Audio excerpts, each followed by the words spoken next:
The Devil with the Three Golden Hairs. There was once a poor woman who gave birth to a little son, and as he came into the world with a caul on, it was predicted that in his 14th year he would have the king's daughter for his wife. It happened that soon afterwards the king came into the village, and no one knew that he was the king. And when he asked the people what news there was, they answered, "A child has just been born with a caul on. Whatever anyone so born undertakes turns out well.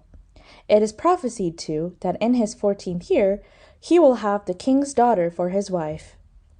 The king, who had a bad heart and was very angry about the prophecy, went to the parents and, seeming quite friendly, said, "You poor people, let me have your child and I will take care of it."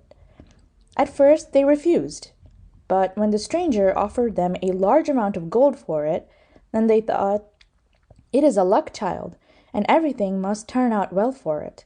They at last consented and gave him the child. The king put it in a box and rode away with it until he came to a deep piece of water.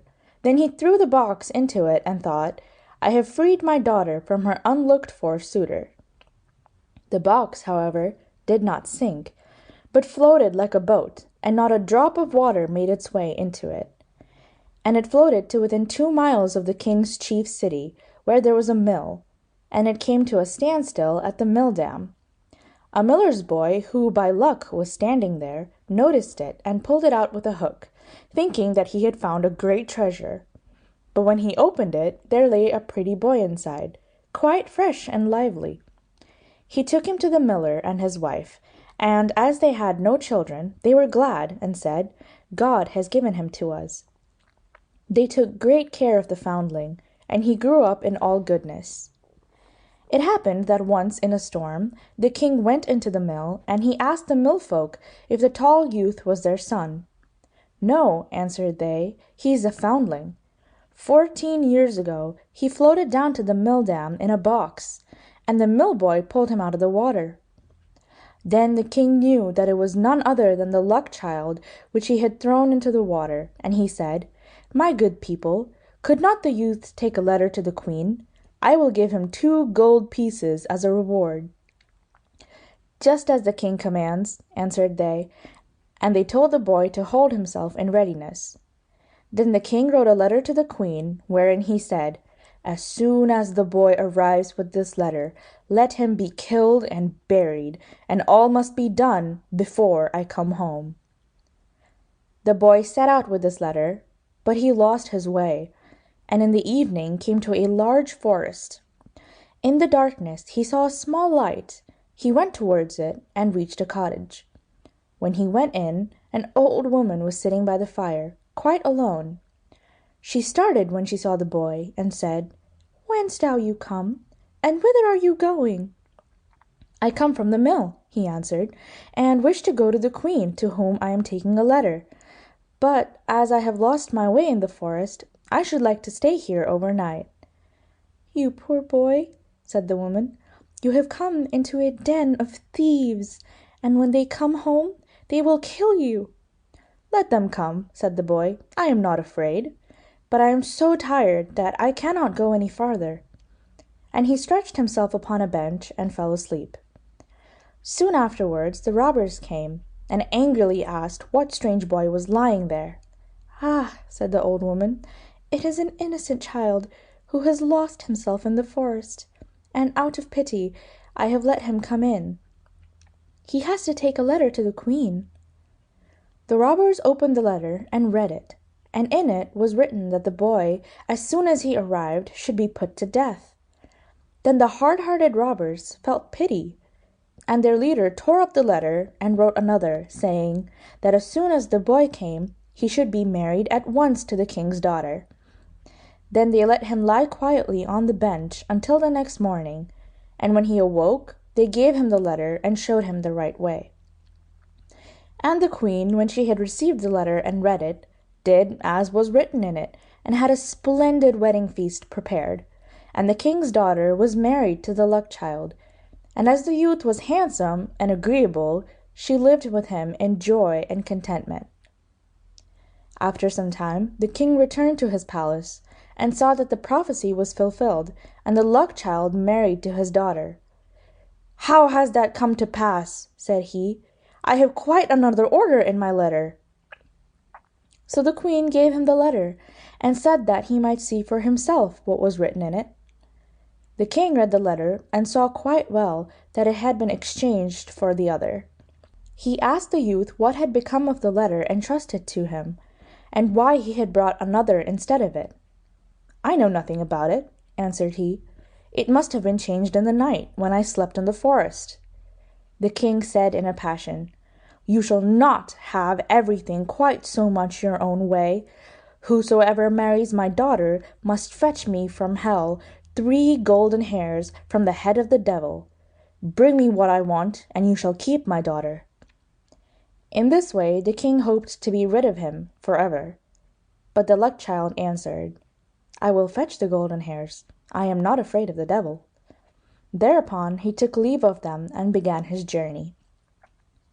The road led him to a large town, where the watchman by the gates asked him what his trade was, and what he knew. "I know everything," answered the Luck Child. "Then you can do us a favor," said the watchman. "If you will tell us why our market fountain, which once flowed with wine, has become dry and no longer gives even water." "That you shall know," answered he. "Only wait until I come back." Then he went farther, and came to another town, and there also the gatekeeper asked him what his trade and what he knew. "I know everything," answered he.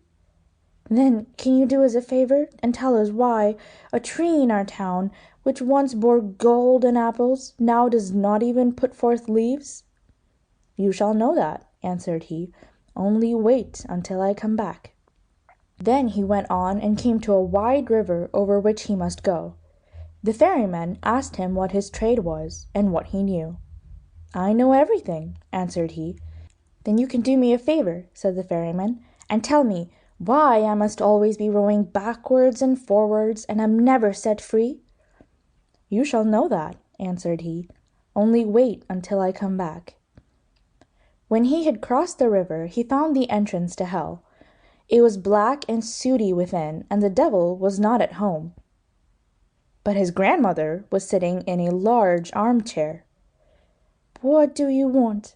said she to him, but she did not look so very wicked. "I should like to have 3 golden hairs from the devil's head," answered he, "else I cannot keep my wife." "That is a good deal to ask for," said she. "If the devil comes home and finds you, it will cost you your life. But as I pity you, I will see if I cannot help you." She changed him into an ant, and said, "Creep into the folds of my dress, and you will be safe there." "Yes," answered he, "so far so good, but there are 3 things besides that I want to know. Why a fountain which once flowed with wine has become dry, and no longer gives even water. Why a tree which once bore golden apples does not even put forth leaves, and why a ferryman must always be going backwards and forwards, and is never set free." "Those are difficult questions," answered she, "but only be silent and quiet, and pay attention to what the devil says when I pull out the 3 golden hairs." As the evening came on, the devil returned home. No sooner had he entered than he noticed that the air was not pure. "I smell man's flesh," said he. "All is not right here." Then he pried into every corner and searched, but could not find anything. His grandmother scolded him. "It has just been swept," said she, "and everything put in order, and now you are upsetting it again. You have always got man's flesh in your nose. Sit down and eat your supper." When he had eaten and drunk, he was tired, and laid his head in his grandmother's lap, and before long he was fast asleep, snoring and breathing heavily. Then the old woman took hold of a golden hair, pulled it out, and laid it down near her. "Oh!" cried the devil, "what are you doing?" "I have had a bad dream," answered the grandmother, "so I seized hold of your hair." "What did you dream then?" said the devil. "I dreamed that a fountain in a market-place from which wine once flowed was dried up, and not even water would flow out of it. What is the cause of it?" "Oh, if they did but know it!" answered the devil. "There's a toad sitting under a stone in the well. If they killed it, the wine would flow again." He went to sleep again and snored until the windows shook. Then she pulled the second hair out. "Ah! What are you doing?" cried the devil angrily. "Do not take it ill," said she. "I did it in a dream." "What have you dreamt this time?" asked he. "I dreamt that in a certain kingdom there stood an apple tree which had once borne golden apples, but now would not even bear leaves. What, think you, was the reason?" "Oh, if they did but know!" answered the devil. "A mouse is gnawing at the root. If they killed this, they would have golden apples again, but if it gnaws much longer, the tree will wither altogether. But leave me alone with your dreams. If you disturb me in my sleep again, you will get a box on the ear." The grandmother spoke gently to him until he fell asleep again and snored. Then she took hold of the third golden hair and pulled it out. The devil jumped up, roared out, and would have treated her ill if she had not quieted him once more and said, "Who can help bad dreams?" "What was the dream then?" asked he, and was quite curious. "I dreamt of a ferryman who complained that he must always ferry from one side to the other, and was never released. What is the cause of it?" "Ah, the fool!" answered the devil.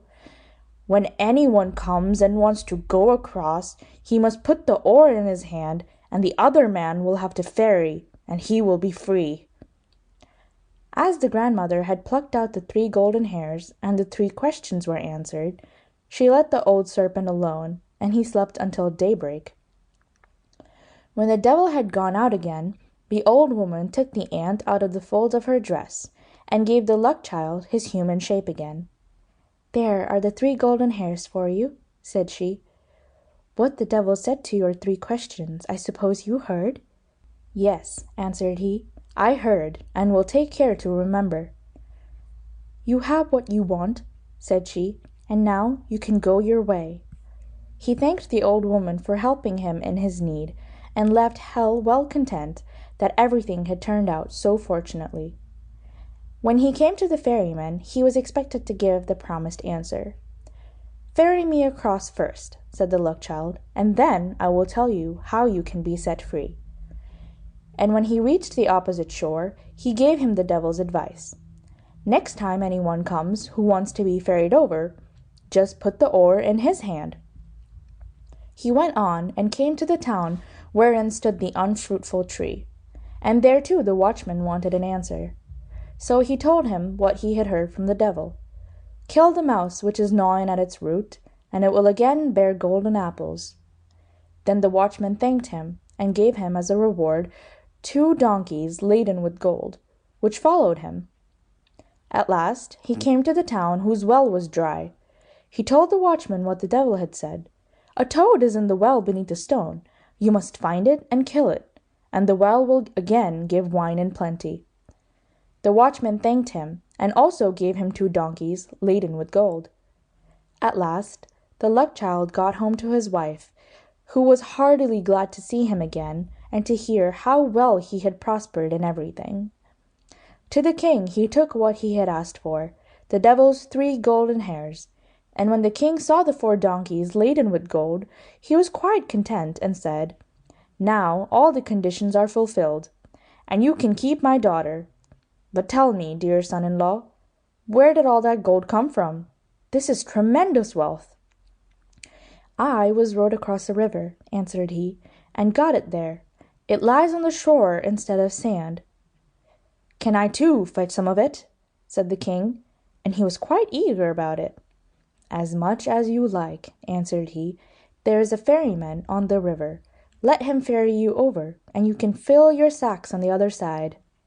The greedy king set out in all haste, and when he came to the river he beckoned to the ferryman to put him across. The ferryman came and bade him get in, and when they got to the other shore, he put the oar in his hand and sprang out. But from this time forth the king had to ferry as a punishment for his sins. Perhaps he is ferrying still. If he is, it is because no one has taken the oar from him.